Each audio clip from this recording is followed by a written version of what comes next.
Durham Smythe, the fullback. Snap. Caleb, play fake, looking to throw, going deep, searching for DJ Moore, over the shoulder, catch, made, touchdown Bears! It's over at Soldier Field. The Iceman cometh, the Iceman taketh, a 46-yard spiral to the end zone to DJ Moore. 22-16 Bears, 4:50 in overtime, and DJ Moore is mobbed in the north end of Soldier Field as the fans celebrate, everybody on their feet. What a strike. Ben Johnson going for the big ball, and it's Captain Crunch time. Caleb does it again.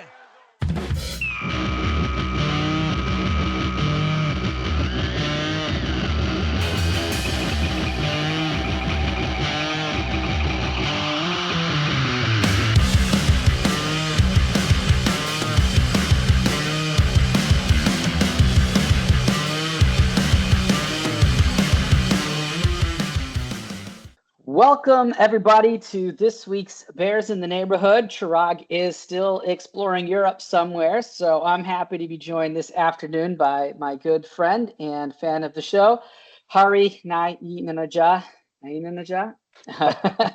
Hari, how you doing? How you doing this afternoon? Good man, good man. Still kind of riding the high of Saturday night's win. Yeah, epic game. To me, it felt similar to the first game where you're just like, have we ever played football before?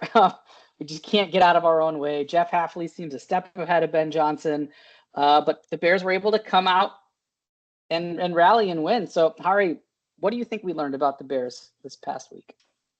That's a great question. I mean, I feel like whether it's on a golf course or like just you and I chatting on one of the vacations, it's like, how do we determine if this is a successful season, right? And it's always like, at least in my purview, is Caleb the franchise guy? And I think after Saturday night, 100%, right? Ride or die Caleb. Like, I want to paint my fingernails. Let's go all in, right? And also, like, for Ben to adjust, right? Like, for as long as we've been Bears fans, right? Whether it's, Dick Duran, Trestman, their in-game adjustments have not been something we've really come to expect. But Ben does it, right? That's why we're always so much better in the second half than first, right? So I think that's what we've learned. Those are great points. So you said something interesting there is after that game, you're like, Caleb is the guy. Were you on the fence before that kind of comeback, or did you feel this way weeks leading up to it? You know me, man. I'm a Kool-Aid drinker, right? Like Josh Giddey's my guy right now. Zach Levine was my guy. Justin Fields was my guy. But I think what Caleb does so well, he rises to the occasion, right? Like very similar to like what D-Rose was pre-injury, right? Like he would just have these flashes, and then all of a sudden he was MVP. He was consistent, and he'd rise to the occasion. So I think what we're seeing is Caleb showing those flashes, rising to the occasion, and then the next step is just the consistency part, right? Yeah, I'm definitely with you on that. The Bears finally have a team where you're like, if things aren't going well, you have this feeling like, hey, they could turn it around on the next drive, right? They live kind of drive to drive, where the Eberflus teams and the old teams, it was kind of more game to game. Like, is this going well? Because those guys never had an ability to adjust, right? Eberflus was like, here's my game plan. It's either going to work right away, or I'm just going to keep trying the same thing until it actually does work. And everybody watching is like, dude, it's not going to work. They figured it out, and it's going to be a long game. But you're right about the adjustments. I feel like Ben Johnson, Dennis Allen, whoever, that 7 or 8 minutes they have at half, they get some serious work done, man. I don't know what they do, but they come out, and if something wasn't working in the first half, I feel like, okay, we're not really going to do that. Yeah. That's pretty cool to see. What was your vibe like at the end of the first half? Were you feeling like, I'm going to stick with this, they're going to come back, or were you kind of like, it might be one of those? The vibe was that of like 95% of the Packers games we have, right? It's just dejection and like, wow, it's tough to be a Bears fan sometimes, right? Because they always hammer us outside of a few Lovey years, right? A few, maybe 1 or 2 Nagy wins, but coming out of that first half, I was like, par for the course. Like, this is Ben's worst called game, right? I think I had texted you during the game. But man, how quickly things turn around, right? Like going 3 minutes left, I think we're down 10, get the field goal by Santos, which was a tough kick, right? Yeah. And then that onside kick, and I was actually done with the game. I was kind of doing dishes while I had the game on in the back, and as soon as we recovered, I was like, "Oh my gosh, changes everything." Once they recovered that, in my mind, I was like, we're going to score. They're going to score a touchdown. This is like what this team does. I felt it in my bones. Yeah, I was like, as soon as they recovered that kick, because I'm with you. Before that kick, I was like, oh, gosh, okay, maybe they're going to try to like use some timeouts. Maybe they'll get a first down. Now you're down 6 or, whatever it would have. No. All right, they needed a touchdown. They couldn't give up a field goal. So that was yeah, kind of troubling. So I wasn't sure about the onside kick call, but it happened so fast before I could even like think, is this a good idea or a bad idea? sure, They just yeah, like lined yeah. up and kicked it, and it was crazy. But as soon as they had that, I was like, yeah, they're gonna win. And I agree with you, Ben's first half calling, the fourth down play call.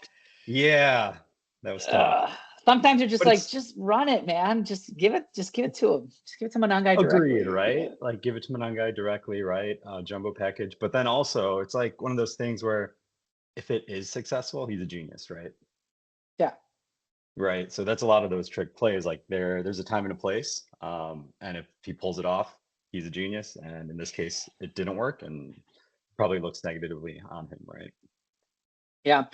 I thought both defensive coordinators had really good games. Halfley, without Micah, without Evan Williams, still found a way to make Caleb's life uncomfortable. He was still generating a decent pass rush, He even, was, yeah. yeah, without, and Gary hasn't done much, the last half of the season, but he's I'm going to be happy to see him out of the division. He's probably going to get a head coaching job somewhere. So he did a good job. Yeah. But I thought Dennis Allen did pretty well too, considering that all week they game plan for Jordan Love, right? And then all of a sudden now you have to play against Malik Willis. And they have two pretty different skill sets. And the Completely Bears weren't different. ready. Yes. They weren't ready for that They weren't early. at all. Right.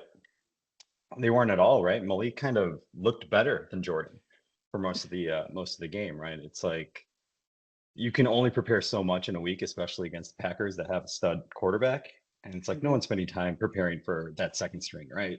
So once he did come in, kind of change the face of the Packers offense, it was nice to see Dennis Allen kind of adjust within that second half to try to slow him down a little. Yeah, they did some designed runs with him, which I thought was great for LaFleur. And the Bears were not prepared to handle contain. Like Booker was a little reckless in that game, right? He had the 2 roughing penalties, and he lost contain several times on Malik Willis because I just don't think he was coached on that skill set for a quarterback. And so you could tell the Bears kind of adjusted their thinking on that overtime, the third down. Malik Willis is taken off. And normally, if it's Love, you're still kind of playing the pass. But TJ Edwards is like, no, I know you're going to try to run for this. And he met him right there in the hole. That was such a great hit. Yeah. It's great to see, and I think that part of that is coaching, right? For Dennis Allen to be like, look, this guy is mobile. He's going to take off. Get in front of him, right? Get big, get in front of him.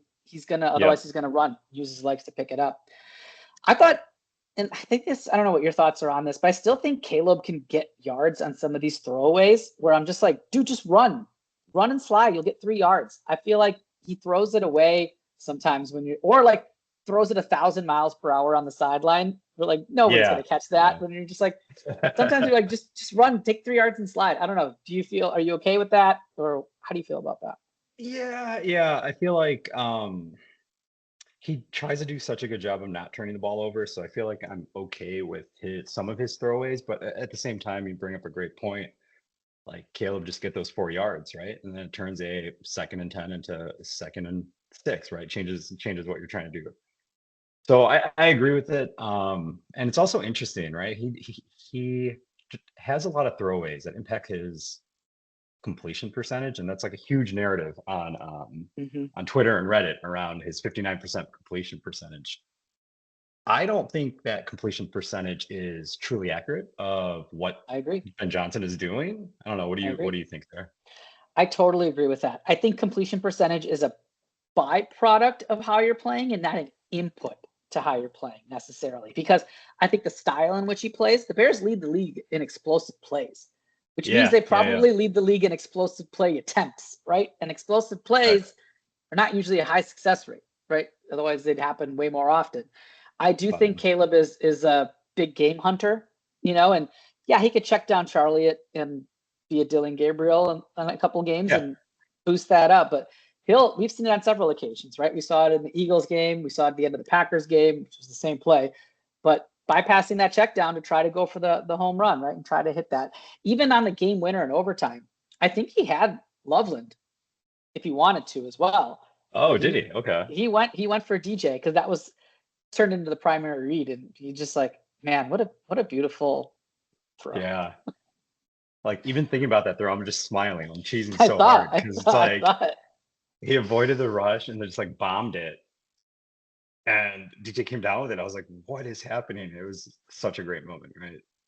And then the weekend got even better, right, for us with the Lions loss. And yeah, exactly. So we've clinched now, which is crazy to think because one, division is so tough, right? Like McCarthy aside, like all those QBs are great. So for us to clinch and still have a shot for the division, I think this is best case scenario. I agree. Now, as we kind of close out this episode here, give me your thoughts on how you see the seeding lining up. Is there a team that you don't want to play? Is there a team you do want to play? What are your expectations now?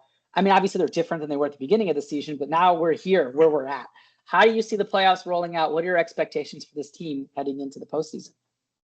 Man, that is a great question. It's like during our earlier conversation, Sam, it was all about, can Caleb get to 4K yards? Does Ben show that he can actually coach? And we've blown that all out of the water outside of the 4K yards, right? So, I mean, part of me is just happy to be here, right? But at the same time, like, why can't we beat the Rams, right? Like, I think they're the top NFC team, but like, they're okay. But just put Stafford in cold weather and what happens, right? So yeah, I don't know. I'm excited. I don't have many expectations, but I just love that we're on the cusp of hopefully sustained winning, right? Sustained contendership. Like no longer is like a fluke Bear season, like 2018 or something, right? Yeah. It's like we're here, we have our guys, and like let's go.